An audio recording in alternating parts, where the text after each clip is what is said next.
Iran made a big mistake tonight, and it will pay for it.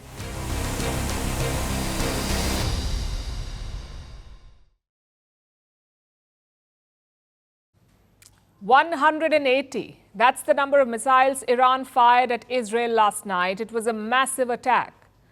And Israel says it won't go unanswered. Benjamin Netanyahu has declared that Iran will pay for this operation. So with every passing hour, the situation in West Asia is becoming more tense. Just take a look at the pictures from last night. These may look like fireflies, but these are Iranian ballistic missiles.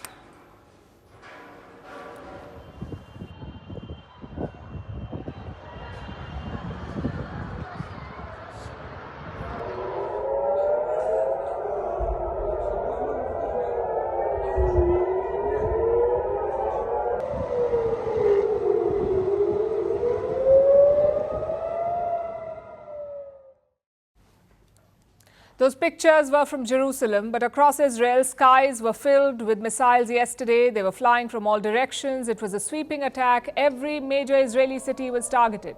Tel Aviv, Jaffa, Nahariya, you name it, Iranian missiles were everywhere. Sounds of explosions filled the air for several minutes as Israel launched countermeasures and its anti-missile system swung into action.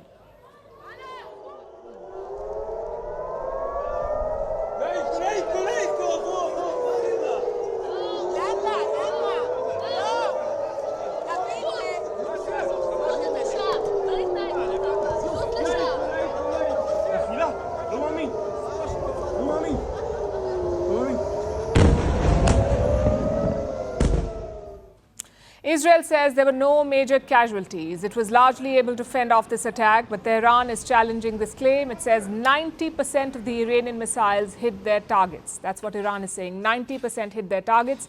It's difficult to verify either version at this point. There are multiple conflicting reports. Like always in the fog of war, truth is the first casualty. But one fact is indisputable. Iranian missiles did breach Israeli defenses. Several pictures like these have emerged.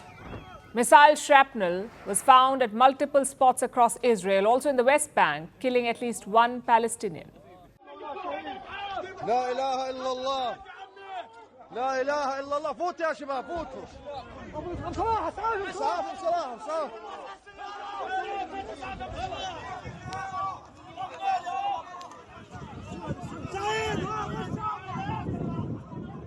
Some missile debris fell in Jordan as well. 2 people suffered injuries there. This is Iran's second direct attack on Israel in less than 6 months. Tehran named this operation True Promise 2. True Promise 1 happened in the month of April this year, and it was very different.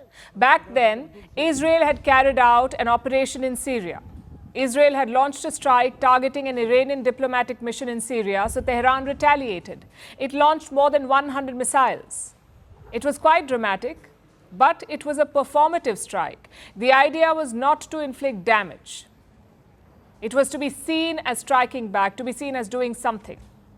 Compared to that, yesterday's attack was far more significant, both in terms of scale and ambition. It was meant to hurt. While Israel managed to contain the damage, tensions remain high. Israelis are anxious about what may come next. So last night I was a bit afraid because my parents have just arrived here from Australia for Chagim, and so I felt responsible for their safety. All my friends in Australia and from overseas, I felt that they were more afraid because they kept on sending messages, are you okay, are you okay, are you okay? Well, it was scary, especially the children and the kids started crying. But we passed it. It's not the first time. I hope this is the last time. And I hope that Israel will react very soon and strong. So that's the mood in Israel. People are tense, but as you can see, they're out and about. What about the other side? People in Iran are celebrating. When the attack was announced, Iranians took to the streets in large numbers. There were celebrations in Iraq as well, also in Lebanon and Gaza.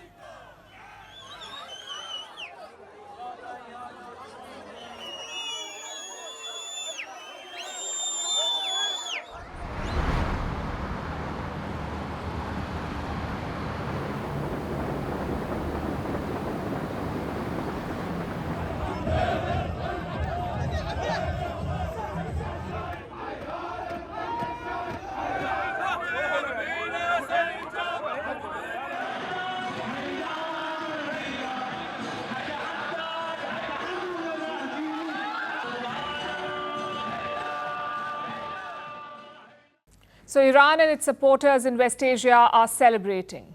But even they know that this is just the beginning. Iran and Israel are formally at war. They've been fighting for a while now.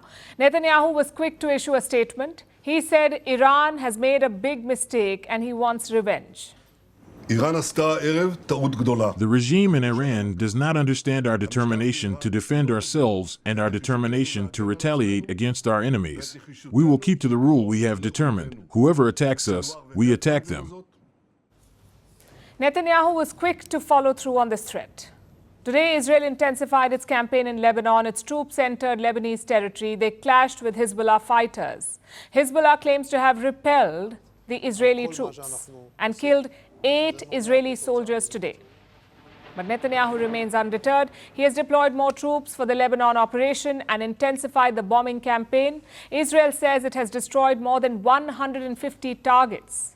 Lebanon's capital, Beirut, was bombed again. Its skyline was filled with smoke today.